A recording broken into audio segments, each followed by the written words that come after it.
It's Bryan again, your lunatic friend. I'm talking about the hot mess that is the music ministry. In this case, it's the Sweet Comfort Band touring the cutting edge. We didn't know it at the time back in 1983, but this would be our second to last record. For this tour, we bought a tour bus, mostly for our own sweet comfort. I'm not even sure we prayed about it, but looking back, it might have been our version of the forbidden fruit. Yes, the tree of the knowledge of good and evil. And we didn't know everything, but we were about to. At least about mocking the maintenance. Yeah, we were big time now because we had a bus. There's nothing like pulling up to a venue in a 35-foot limo. Never mind that it needs a 100-gallon tank because it only gets 6 miles to the gallon and it won't fit in a parking space. One of our early trips in that bus was up to a mountain retreat for a bunch of high school kids in the dead middle of winter. Snow everywhere. And we wind up in a bus on a windy road in the mountains. It was like trying to get a wiener dog through an S-curve. One of the first things we learned was how to put that thing in reverse. It was a manual transmission. Changing gears was like working a Rubik's Cube. And you'd think that a bus that weighs 24,000 pounds wouldn't be able to slide around on the ice. That's not true. And when we were going to gigs, we could no longer pull into a little stop and go. No, we had to find the big truck stops. I still remember that one time getting off the bus at a truck stop and we were all going to walk into the restaurant with our sunglasses and our rock and roll hairstyles. But we were in Arkansas and all the coffee drinkers in there were tractor cap wearing, country music loving truck drivers. And all at once they were all looking at us. And here's where I started to understand that song by Leonard Skinner. Give me 3 steps,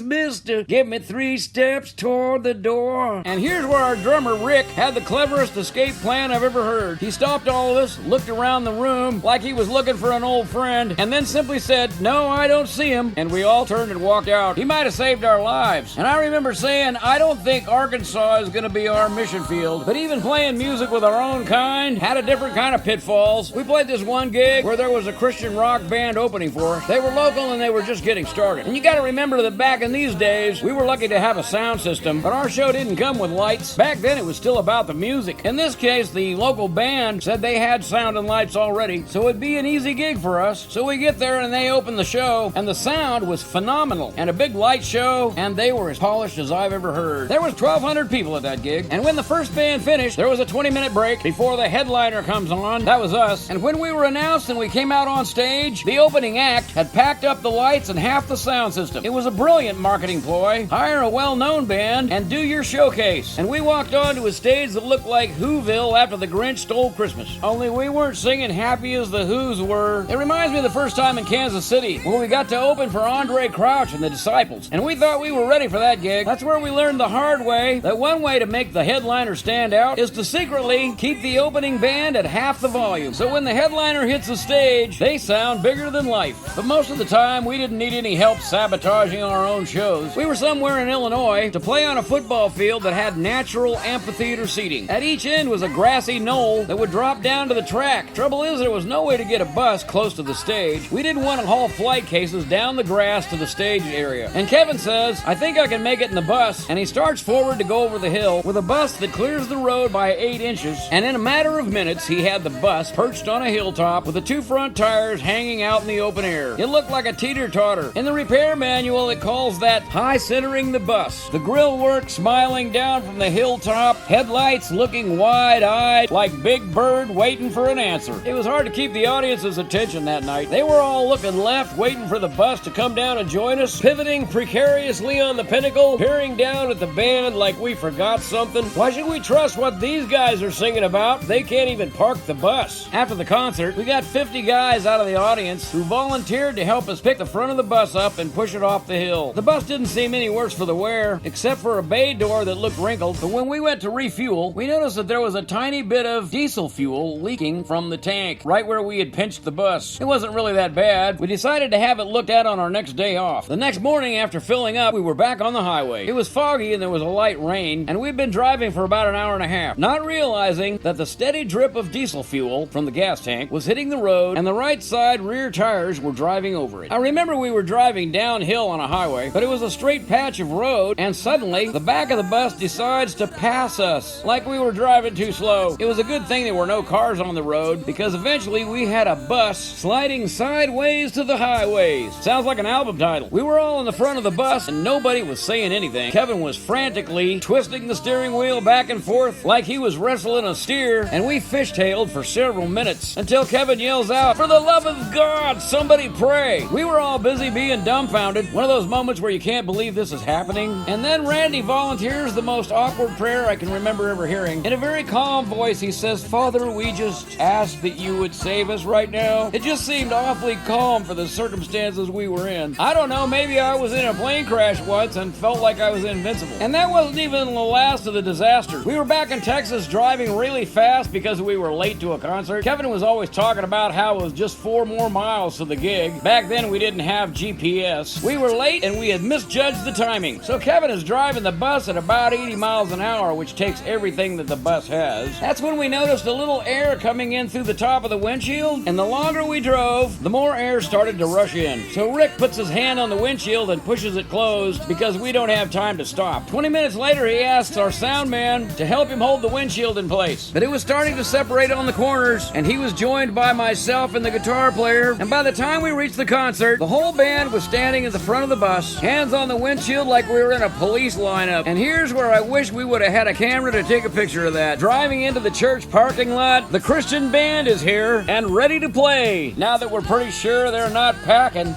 This is not the end of the story of the wheels on the bus go round and round. There's more to come in the next episode. I hope you're feeling better about the life choices you made, listening to mine. And by the way, I love talking to you in the comments. And hey, thanks for the bus fare.